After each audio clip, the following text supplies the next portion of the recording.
Hello, my name is Lucas. I'm 25 years old and I'm from a small town in Brazil. If you had told me a year ago that English would become one of the most important skills in my life, I probably would have laughed. Back then, I didn't think it mattered. I was focused on one thing, becoming a top software developer. And in many ways, I did everything right. I studied hard. I got the diplomas. I knew programming languages like the back of my hand. I built projects. I worked day and night. I thought I was ready for the big leagues.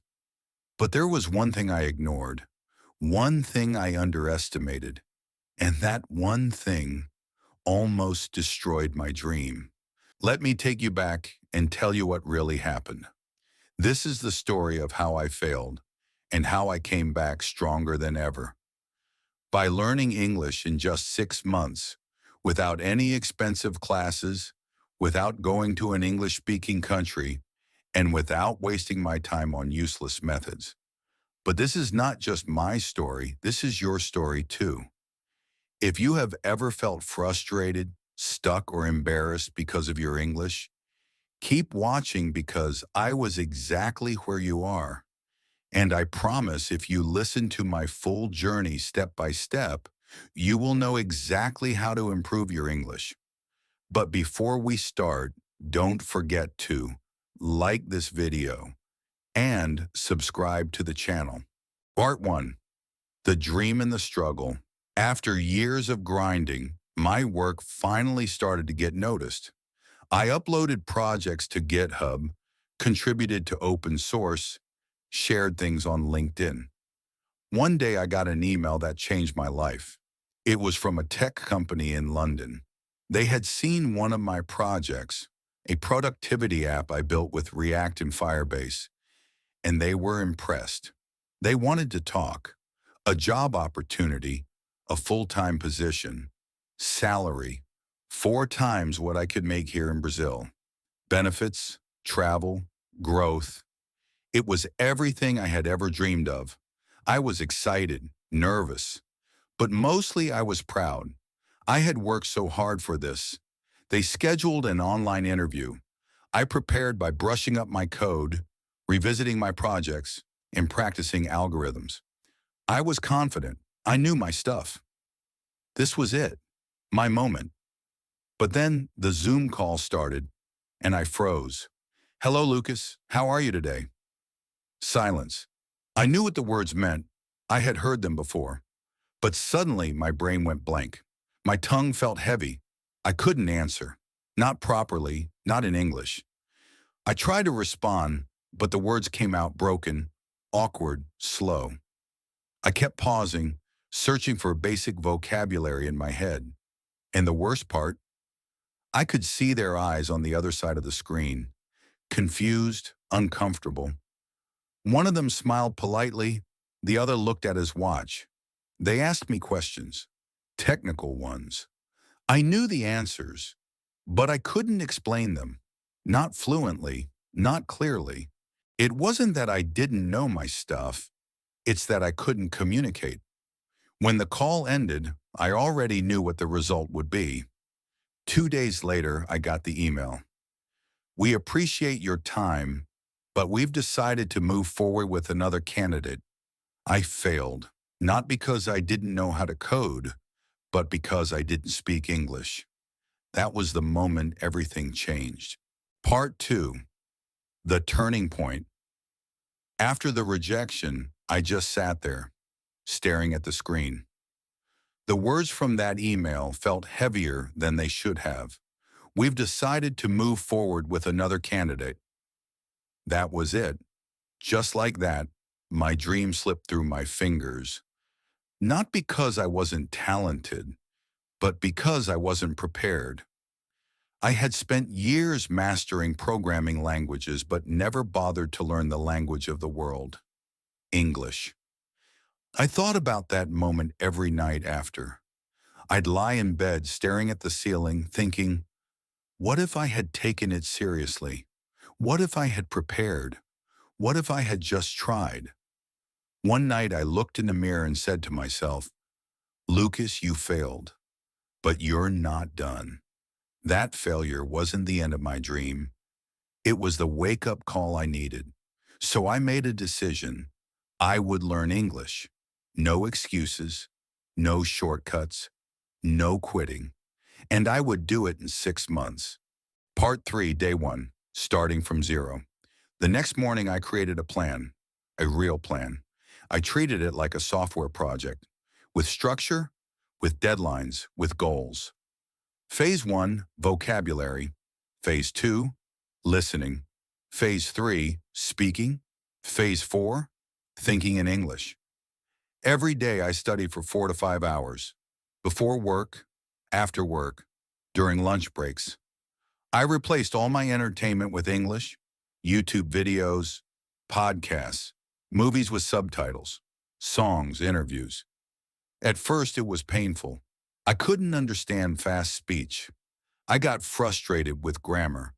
My pronunciation was terrible, but I kept going. I reminded myself, I'm not learning this for fun. I'm learning this for my future. Every word I learned was a step closer to London. Every sentence I practiced was a chance to rewrite my story. There were days when I wanted to quit, days when I felt stupid, when nothing made sense, when I tried to speak and the words came out wrong. There were times I recorded myself speaking, listened back, and cringed. It was embarrassing. But I didn't stop. I started talking to myself in English. I described everything I was doing. Now I'm opening the door. I'm drinking coffee. I'm checking my email. I sounded crazy, but it worked.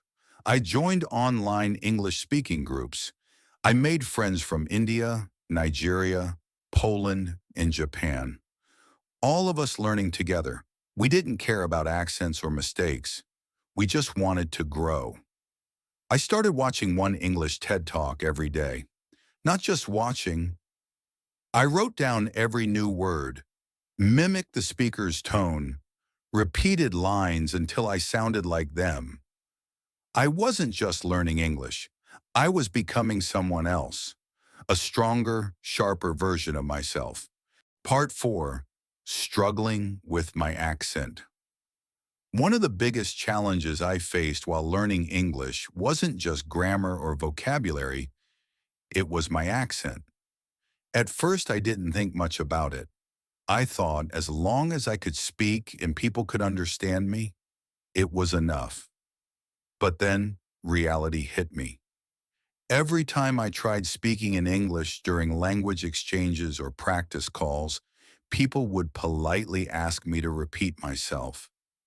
I could see the confusion on their faces, or sometimes they'd smile awkwardly as if trying hard to understand what I meant. My Brazilian accent was strong, and I realized that even though I knew the right words, my pronunciation made them sound completely different. That crushed me. There were days I didn't want to practice speaking anymore.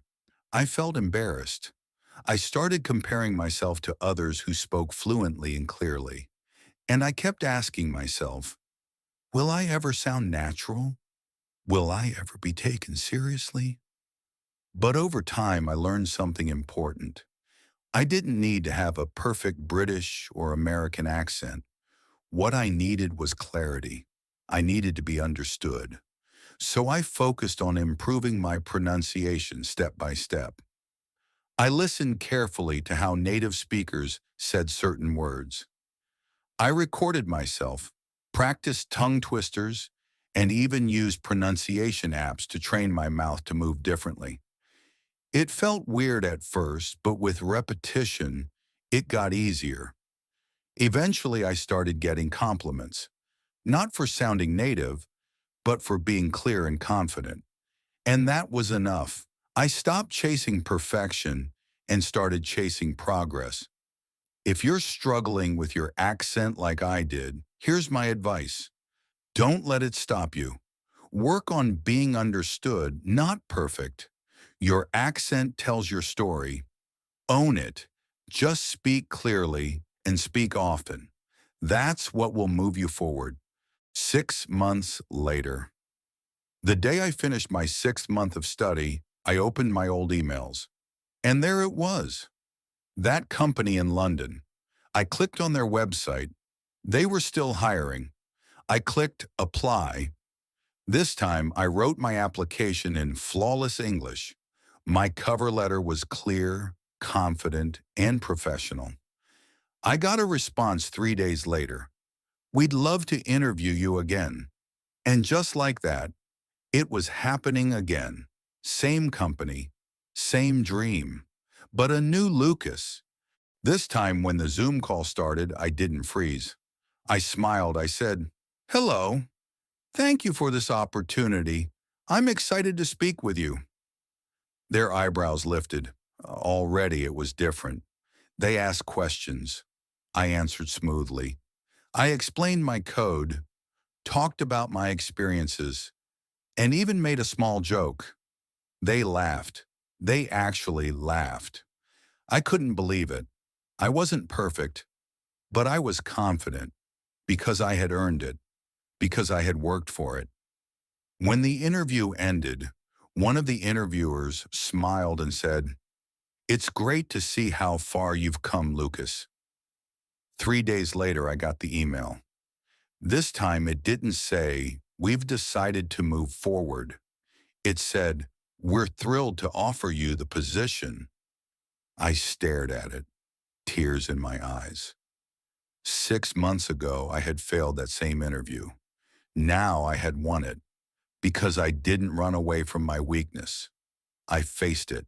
And because of that 6 months discipline and focus, my life today is totally changed. I live in London. I work with an amazing team. I build incredible software. I speak English every single day, in meetings with clients, even with friends at the pub. English opened every door I once thought was closed.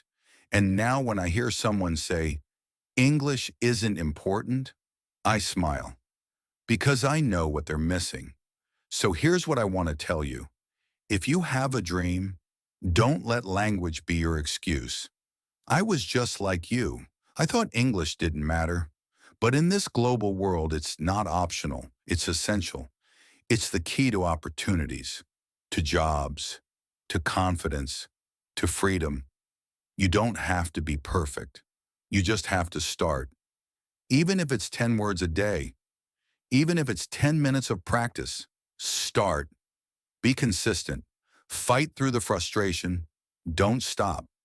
6 months ago, I could barely introduce myself. Now I speak on international calls. And if I can do it, so can you. Part 5. Key lessons from my journey. Now let me share with you the most important things I learned in my journey that helped me become fluent in English in just a few months. 1. Adopt a growth mindset. At first, I thought I just wasn't good at languages. But the truth is, English isn't a talent, it's a skill. And like any skill, it can be learned with effort. Once I believed that I could improve, no matter how slow the progress seemed, everything changed. Mindset was the foundation of everything. 2. Immerse yourself in English every single day. Fluency doesn't come from studying once a week. I surrounded myself with English. I watch movies, listen to English podcasts during workouts, read articles, and even change my phone's language. The more I lived in English, the faster it became natural. 3. Speak even when you're not ready. I waited too long to speak because I was afraid of making mistakes. But the truth is, you get better by doing. I started talking to myself, joining online conversations, and using language exchange apps. 4. Build a solid, consistent routine. Learning English became a part of my daily life. I set specific goals: 15 new words a day, 30 minutes of listening, 10 minutes of speaking practice. I treated it like going to the gym. Some days were tough, but discipline got me through when motivation wasn't there. 5. Celebrate progress, not perfection. Instead of beating myself up for every mistake, I started celebrating small wins. Understanding a full video, finishing a book chapter, or making it through a 5-minute conversation. That positive reinforcement kept me moving forward.